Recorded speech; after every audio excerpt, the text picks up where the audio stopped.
ada keputusan konstitusi nomor 60 yang berimplementasi terkait dengan partai-partai kecil atau partai-partai yang tidak mendapat kursi bisa mencalonkan kepala daerah. Nah, itu dia. Nah, kontroversi ya putusan ini. Mengejutkan semua pihak. Sehingga berakibat masyarakat mahasiswa bergerak. Intinya, apapun putusan konstitusi itu harus ditaati oleh kita yang bernegara. Itu dia dulu. Dampak politiknya itu ya. Ya, dampak politik dari putusan 60 ini. Ya, artinya Golkar yang boleh dikatakan adalah partai besar yang terakhir mengusung pasangan calon, tidak terbuang lari ataupun hak konstitusinya ya tersalurkan. Nah, itu dia. Kalau tidak ada putusan ini, bisa-bisa partai Golkar jadi tertinggal. Apalagi dengan konflik-konflik terbaru hari ini. Hanya numpang mereka di koalisi. Iya, begitu dia Bang Sepul. Hukum, saya kutip dari bukunya Profesor Mahfud. MD. Ya, MD. Hukum determinannya politik, politik determinannya hukum. Kenapa? Karena aturan-aturan undang-undang pilkada ini adalah diproduk di badan legalisasi DPR RI, yang mana orang-orangnya adalah orang-orang politik. Orang politik ya. Oke, ketika undang-undang dibuat, ada syarat kepentingan politik di situ. Itu pasti. Nah, ketika ada syarat kepentingan di dalam sebuah undang-undang yang melanggar undang-undang dasar, maka berhaklah bertentangan dengan undang-undang dasar, maka berhaklah kita melakukan pengujian ke Mahkamah Konstitusi. Bismillahirrahmanirrahim. Assalamualaikum warahmatullahi wabarakatuh. Waalaikumsalam warahmatullahi wabarakatuh. Sahabat-sahabat SS, saya malam hari ini di episode yang ketiga podcast kita ini sengaja menghadirkan seorang lawyer muda, energik, yang saya kenal sejak masih berjiwa pemberontak, dan mungkin jiwa pemberontak itu masih lekat sekarang. Tidak lah, tidak salah lagi ya. Oke. Pak Benny Zairalata SHMH. Ini tadi kabarnya turun dari pesawat langsung ke begitu dapat telepon dari Bang Saiful, ya kan, Pak Ben minta pendapat hukum tentang putusan Mahkamah Konstitusi nomor 60. Saya bilang untuk bisa memberikan edukasi ke masyarakat. Apa sih maksudnya pasal 60? Kebetulan saya udah mau pulang ke Bangkinang dari Batam. Karena ada aktivitas sedikit di Batam. Terus dapat Bang Saiful, demi pertemanan persahabatan yang sangat begitu lama, akhirnya saya maksimalkan jumpa Bang Saiful kan. Jurnalistik yang sangat luar biasa. Pantas saja teman-teman, ini masih ketara aroma pesawat terbang. Pak Ben, ini hari ini 45 anggota DPRD Kampar kita baru dilantik. Iya. Tadi pagi menjelang siang. Ya. Pak Ben ini kan dulu kan nyalek nih. Gimana perasaannya ketika melihat ataupun menyadari bahwa kawan-kawan dilantik hari ini, ataupun ada testimoni khusus? Ya, yang jelas selamat dulu ya. Selamat kepada seluruh anggota DPRD Kabupaten Kampar yang sudah dilantik dan diresmikan hari ini. Bagaimanapun 45 anggota DPRD Kabupaten Kampar itu adalah representatifnya masyarakat Kampar. Berjuanglah dengan suara yang Anda dapat. Berjuanglah untuk masyarakat Kabupaten Kampar. Berikan yang terbaik kepada masyarakat Kampar. Niscaya Anda akan dapat juga yang terbaik untuk itu. Suara rakyat, suara Tuhan, suara rakyat adalah suara keterwakilan Anda di legislatif untuk memperjuangkan dengan fungsi controlling, fungsi budgeting, dan fungsi pengawasan ya. Artinya teman-teman, malam ini Pak Benny Zairalata SHMH ini pengen menggertak lah shock terapi kecil untuk 45 anggota dewan yang baru nih. Ini harus maksimal nih untuk ngabdi kepada masyarakat. Iya, pengabdian masyarakat. Karena masyarakat itu mempercayakan mereka duduk di DPRD. Agak berat ya, kita seruput kopi ini dulu. Oh iya. Ya kan, jadi biar lebih Iya. ringan diskusi dan pertanyaannya. Kita minum dulu, Bang Saiful. Oke. Atau jangan-jangan Pak Ben sudah dia dalam bahasa psikologisnya pengalihan perhatian ya. Oke, paham saya itu. Pak Ben, sebenarnya kita melihat akhir-akhir ini ataupun pasca pelantikan anggota DPRD, sejarah baru perpolitikan Kampar itu dimulai soal aspirasi, soal pengawasan legislasi dan juga budgeting ya dan mereka di DPRD Kabupaten Kampar. Tapi di KPU sejarah politik Kampar itu juga sudah dimulai. Artinya tahapan pilkada Kampar itu sudah masuk pada pendaftaran. Besok pagi akan mendaftar. Sebelum kita bahas yang tadi ya, udah mulai tahapan-tahapan penerimaan. Besok pagi itu ada beberapa pasangan calon yang akan mendaftar ke KPU. Nah, sebelum lebih lanjut teman-teman, gimana Pak Ben memandang politik Kampar? Secara umum ya dulu. Pilkada ya? Iya. Nah, kalau saya melihat semua para calon ini layak atau tidak layak, tentu pertanyaannya kan layak atau tidak layak. Bagi saya, siapapun yang ingin calon menjadi Cakada, calon kepala daerah hari ini, adalah orang yang layak untuk memimpin negeri Kabupaten Kampar ke depan, 5 tahun ke depan. Semuanya adalah calon-calon yang layak untuk itu. Tinggal siapapun calonnya, tinggal masyarakatlah yang akan memilih. Intinya, jangan salah pilih dari calon-calon yang ada. Karena ketika Anda salah pilih, maka akan berakibat 5 tahun ke depan. Carilah calon-calon yang objektif, nilailah calon-calonnya itu dengan objektif, carilah mereka yang punya kedekatan dengan masyarakat, track recordnya yang bagus. Kenapa? Karena akan berakibat 5 tahun ke depan. Oke, kita stop dulu itu. Kita masuk ke yang sesi inti, teman-teman. Ini ada ribut-ribut di Jakarta, demo. Ya, demo. Masyarakat, mahasiswa, aktivis, dan segala macam. Apa sebenarnya terjadi itu menurut Pak Ben? Terakhir, demo itu, ya demo yang cukup besar ya di Jakarta. Demo tentang adanya putusan Mahkamah Konstitusi, putusan nomor 60, terkait partai-partai, ada keputusan konstitusi nomor 60 yang berimplementasi terkait dengan partai-partai kecil atau partai-partai yang tidak mendapat kursi bisa mencalonkan kepala daerah. Nah, itu dia. Nah, kontroversi ya putusan ini. Mengejutkan semua pihak. Sehingga berakibat masyarakat, mahasiswa bergerak. Intinya, apapun putusan konstitusi itu harus ditaati oleh kita yang bernegara. Tanpa penaatan, tanpa taat dengan keputusan konstitusi, hukum bisa menjadi tiada. MK dia? Ya, ini MK nih. Ya, MK. Artinya apapun putusan Mahkamah Konstitusi wajib kita taati.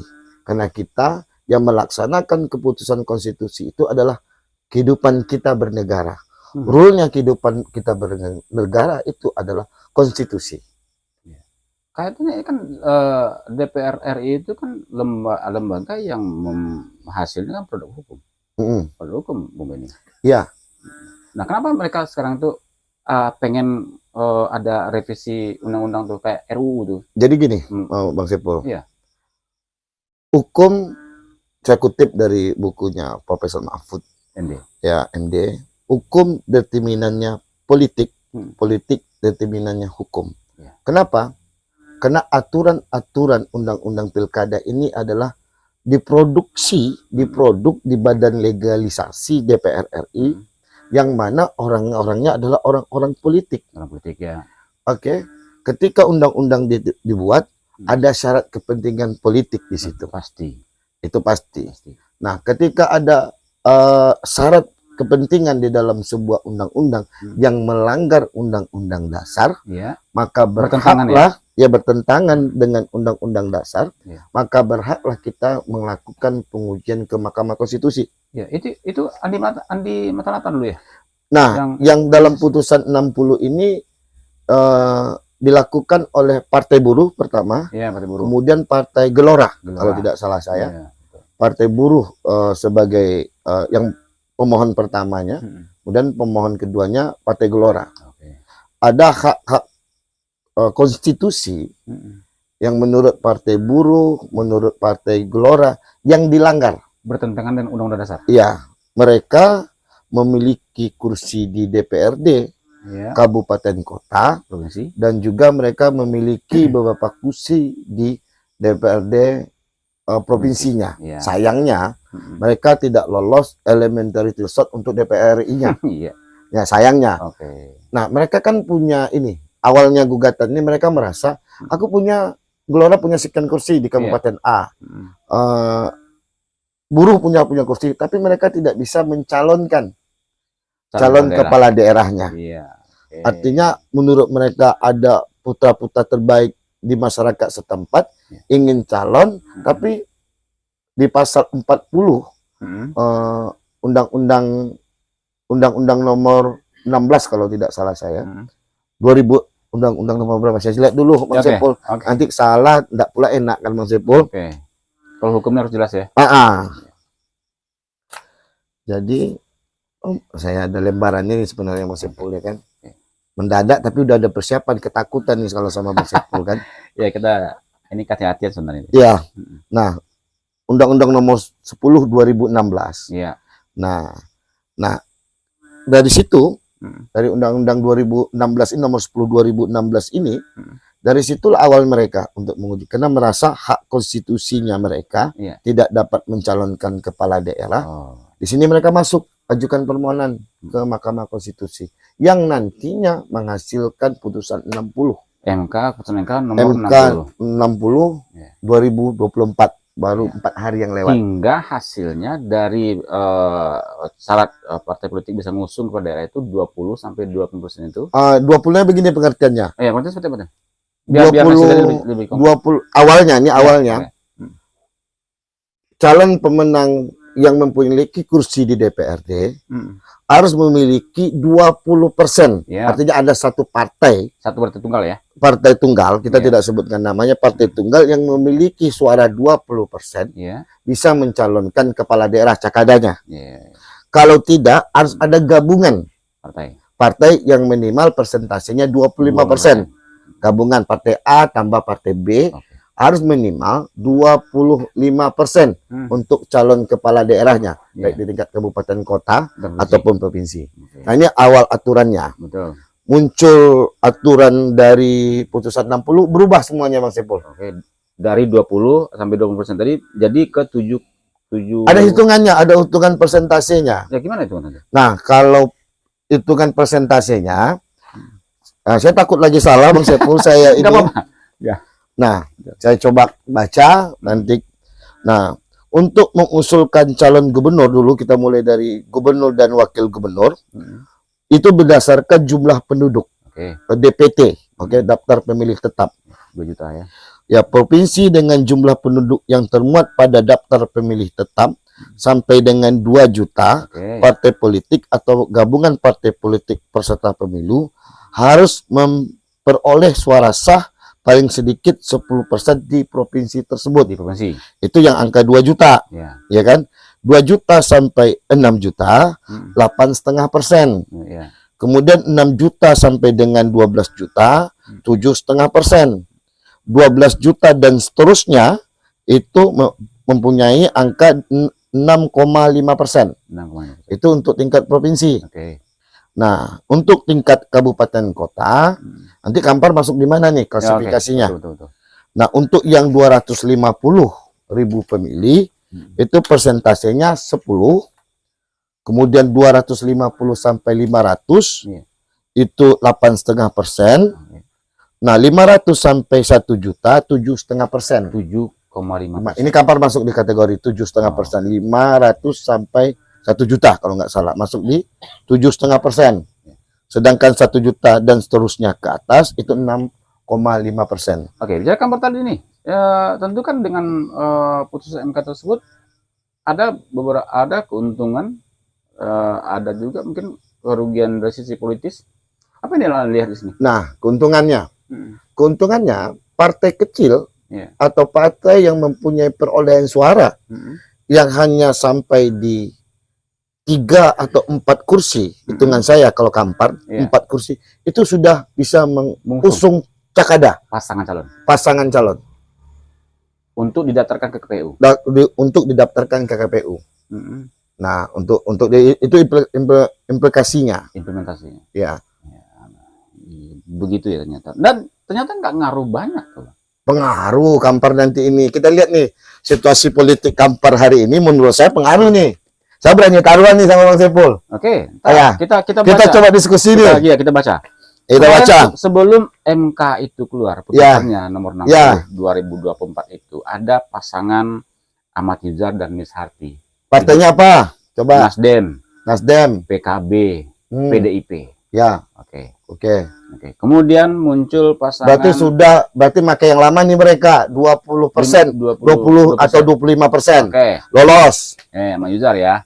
Kemudian muncul pertamanya Edwin tuh ya. Edwin bergandengan dengan Yuyun Hidayat. PKS, PAN. Ya. Kemudian P3. Iya. Ya, berarti masih pakai yang lama. Oke. Muncul lagi calon yang ketiga, sepasang calon yang ketiga adalah Datuk Yusri Rinto Pramono. Ya, pakai apa nih? Pakai Gerindra dan Demokrat. Berarti masih pakai yang lama. Ya. 8 tambah 5, 13 lolos. Yang keempat, pasangan ini kan tadi kan disebutkan bahwa akan ada bertambah calon lain, tapi yang kita baca 4 pasangan dulu ya. Yang sepertinya yang sudah saya dapat selebaran tadi bahwa ada 4 pasangan calon yang sudah akan siap mendaftar di KPU Kampar. Repol dan Ardo, walaupun belum ada informasi resmi baik KPU atau pemberitaan media, tapi mereka sudah bersepaham. Partainya apa? Sama 7 kursi. Berarti ini implementasi dong dari putusan 60. Tidak ngaruh banyak itu ternyata. Pengaruh Bang. Kalau sempatnya Golkar sendiri berdasarkan sebelum terbitnya undang-undang pasal 60 Mahkamah Konstitusi ini pengaruh nggak bisa. Karena kan 20% itu hitungan kursinya 9 ya kalau nggak salah saya. 20% atau 25% dari DPRD Kampar itu kalau persentansenya 9 kursi baru bisa mengusung ke cakada. Pengennya publik dan pengennya kader-kader partai politik pasca putusan MK nomor 60 tadi, Pak Beni, PAN bisa mengajukan calon sendiri. Ya bisa keluar dari itu maksud saya tadi. Ternyata tidak perlu banyak gitu. Kalau kan bisa jadi 7 pasang atau lebih dari itu pasang kalau bisa ya. Iya. Gitu. Kalau soal pasangan ini berani atau tidak dari kader-kader mereka, enggak kapasitas kita hari ini jawab Bang Saiful. Oh gitu ya. Ya. Bisik-bisik tetangga aja ya. Bisa. Kita bicara konstruksi hukum putusan 60-nya Bang Saiful, ya kan? Jadi artinya setelah analisanya saya ini nyimaknya beritanya Bang Saiful, ada tidak pengaruhnya putusan 60 ini terhadap Pilkada Kampar? Hasil dari informasi Bang Saiful, berarti ada dong. Ada satu pasang.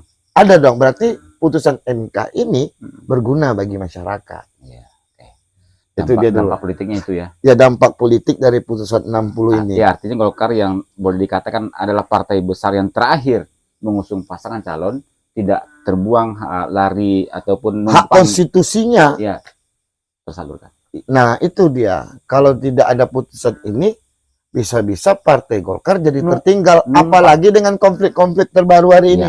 Hanya numpang mereka di koalisi. Iya, begitu dia Bang Saiful. Ya, ini terlepas dari Pak Beni ini sebagai seorang advokat.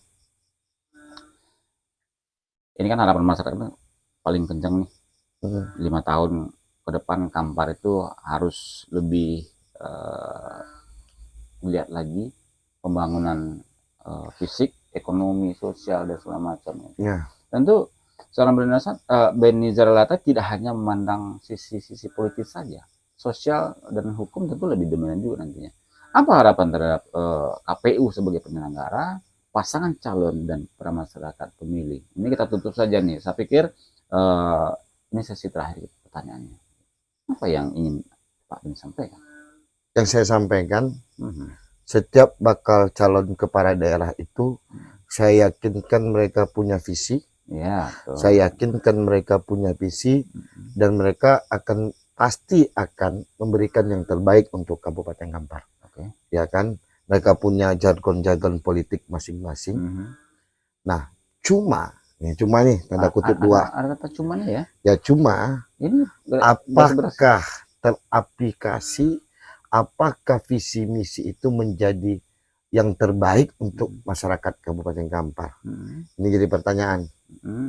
Ke semua mereka, para calon kepala daerah itu punya track record yang bisa kita baca. Dan juga jejak digital yang masih jelas. Dan jejak digital mereka sangat jelas sekali. Nah, mana yang memang calon kepala daerah yang terbaik, mana calon kepala daerah yang hanya punya nafsu kekuasaan, tapi tidak punya nafsu untuk membangun negeri. Ya, membangun dan membangun negeri. Aduh. Nah, kan ada. Nah, keinginan kita ketika suara itu diberikan kepada mereka, gunakanlah sebaik-baiknya. Karena tanggung jawab terakhir itu ketika suara masyarakat diberikan ke Anda, tanggung jawab Anda kepada Tuhan Yang Maha Kuasa. Karena ikut mengantarkan dia jadi pemimpin. Ya, kita memberikan tanggung jawab kita, yang menerima tanggung jawabnya juga kepada Tuhan. Ini pertanyaan terakhir plus sebenarnya. Sebenarnya yang dibutuhkan Kampar itu apa sih dari pemimpin? Perubahan yang lebih baik dari hari ini, merubah wajah kota yang menjadi lebih baik, merubah pelosok-pelosok kecamatan, kabupaten, kota yang terpinggirkan, yang termarginalkan menjadi perhatian yang baik, merubah wajah kota, pembangunan yang merata, jangan hanya segelintir yang dirasakan oleh orang. Pemataan. Ya, Kampar menjadi kabupaten tua, tapi tidak mampu menyaingi kabupaten-kabupaten yang ada terdekat dengan dirinya. Yakin? Yakin, salahnya mindsetnya pemerintah, salahnya mindsetnya pemimpin di awal. Kenapa pemimpin? Karena 5 tahun sebelumnya, bukan mengkritisi, ada pergantian sistem, ada program pemerintah yang seharusnya dilaksanakan, tapi karena ada sesuatu hal tergantikan, sehingga banyak program-program pemerintah yang tidak jalan pada rule-nya.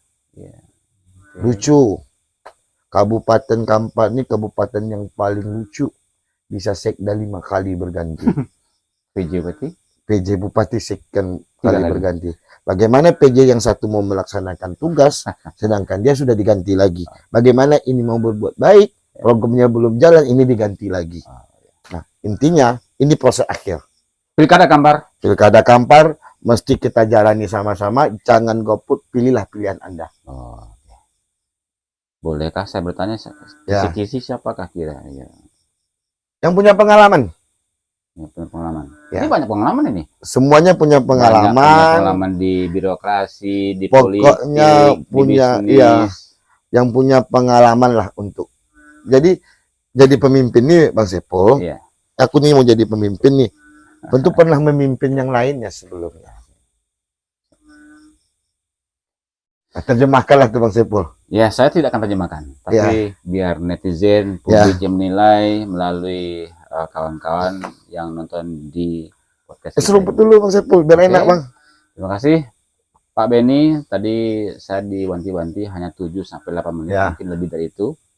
Terima kasih teman-teman telah nonton podcast ini. Sesi ketiga bersama Pak Benny Zaralata SHMH. Oh ya, ngomong-ngomong nih, kayaknya makin bugar. Oh iya Bang, tapi, walaupun meskipun kalah caleg dia tetap sehat Bang. Enggak, maksud saya itu apa karena sering latihan? Latihan Muay Thai. Jadi saya punya apa Bang? Program di kepengurusan Muay Thai itu. Jadi punya program latihan untuk pengurus 2 kali seminggu. Jadi pengurus bisa datang latihan Muay Thai 2 kali seminggu dan free itu ditanggung oleh kepengurusannya, Bang. Kepengurusan ya. Ya, mau hantam di situ, mau apa ini, yang jadi jual keringat dan beli keringat gitu loh, Bang. Tapi saya juga minta maaf sama Pak Ben. Saya kan juga di Pak Ben kasih penghargaan juga kepada saya untuk gabung di Muay Thai. Saya kan agak jarang. Rencana kita mau bikin event. Kita supaya KONI, saya kan udah ngajukan ini, ngajukan grand design proposal ke Komite Olahraga Nasional Indonesia. Cuma kan belum dapat jawaban. Cabur lain udah dapat jawaban nih. Caburnya Muay Thai entah kapan di Bang Sepol. Itu bisa dimasukkan nanti ke Bang Sepol. Oke, selamat buat Pak Ben, sukses. Makasih sudah ngundang kita ke YouTube Podcast. SS Podcast YouTube. Semoga selalu berkarir Bang Sepul, menghasilkan karya-karya yang terbaik, anak negeri yang berani membuat podcast beda di antara yang lainnya, cuma Bang Sepul Sanggam. Ya, itu yang paling penting, dia punya ide, kemudian diaplikasikannya. Nah, salah satu adalah podcast ini. Saya belum lihat podcast anak negeri yang lain kecuali Bang Sepul, khususnya jurnalis. Oke, insya Allah. Khususnya pewarta ya. Ya, terima kasih teman-teman. Pak Ben juga terima kasih. Jangan lupa subscribe ya teman-teman. Oke. Makasih teman-teman. Assalamualaikum warahmatullahi wabarakatuh. Waalaikumsalam warahmatullahi wabarakatuh.